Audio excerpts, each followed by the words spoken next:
Where do the two sides go from here? Tonight's Legal Eagles are here to weigh in. Former Deputy Assistant Attorney General John Yoo and former committee counsel to Senator Patty Murray, Dave Brown. Gentlemen, welcome to you both. Good evening, Shannon. Thanks. Okay, so let's talk through a little bit of this. Senator Grassley today, in a letter to the Democrats on the committee, said this.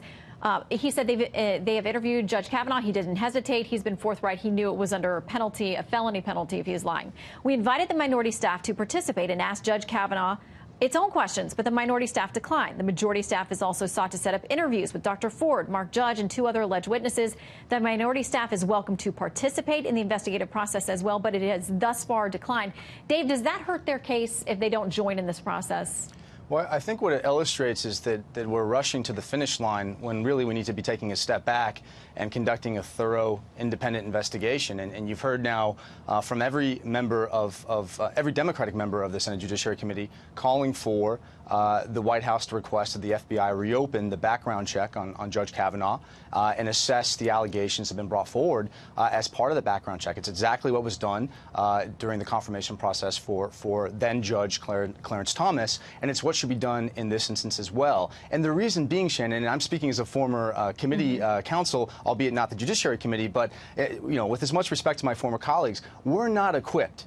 We're not trained to conduct the kind of forensic investigations, to depose witnesses, to really build a case in the same way that the FBI is. And so if the Senate is legitimately interested in conducting a thorough, fair, and impartial investigation to get to the truth, either to conclude that Dr. Ford is telling the truth or to clear Judge Kavanaugh's name, that's the way forward. Let me get John in here. John, I mean, to my understanding, there are investigators on staff to do this very thing.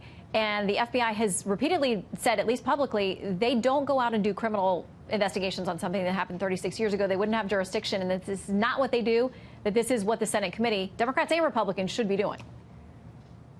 Well, Shannon, I was general counsel of the Senate Judiciary Committee, and there is a routine procedure for exactly this kind of case.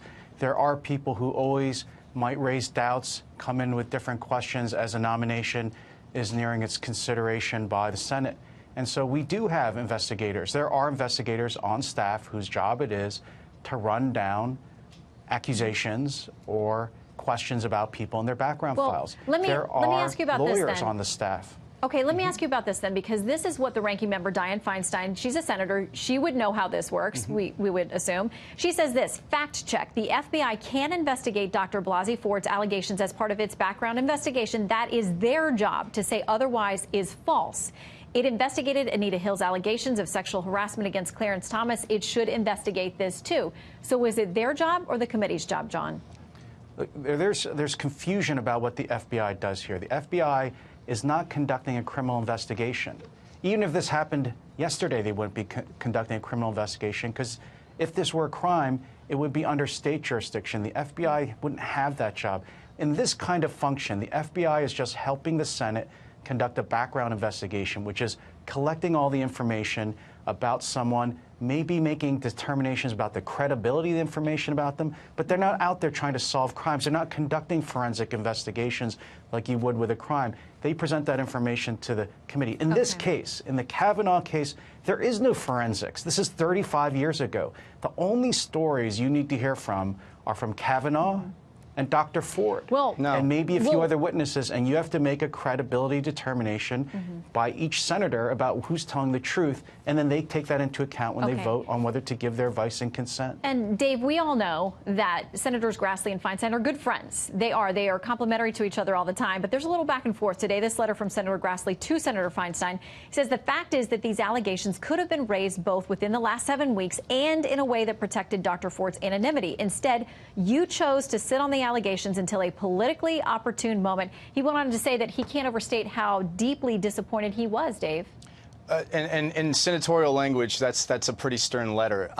Look, I can't imagine the position that Senator Feinstein found herself in receiving this letter, a letter that requested that the author remain anonymous, confidential. I think she was in a very tough spot, and I think she's endeavored to navigate this really as her North Star being respecting Dr. Ford's wishes. So, you know, Shannon, I understand that it's inconvenient to the chairman's timing in terms of how he would like to move this nomination forward, but the fact is we have credible allegations that have now surfaced publicly because they came through the media, and we now have to address them, and we have to do so in a thoughtful and deliberate way. Before she had her one-on-one meeting with him, Dave, she knew. She also knew during the public questioning. She also knew during the closed questioning, which she didn't show up for. Yeah, Shannon, honestly, those are questions for Senator Feinstein. I'm not going to presume to stand in her shoes, other than to say she has said publicly she was endeavoring to respect the confidentiality and the trust that was vested in her from Dr. Ford. We got to leave it there with two of our Senate legal eagles, Dave and John. Thank you both very much.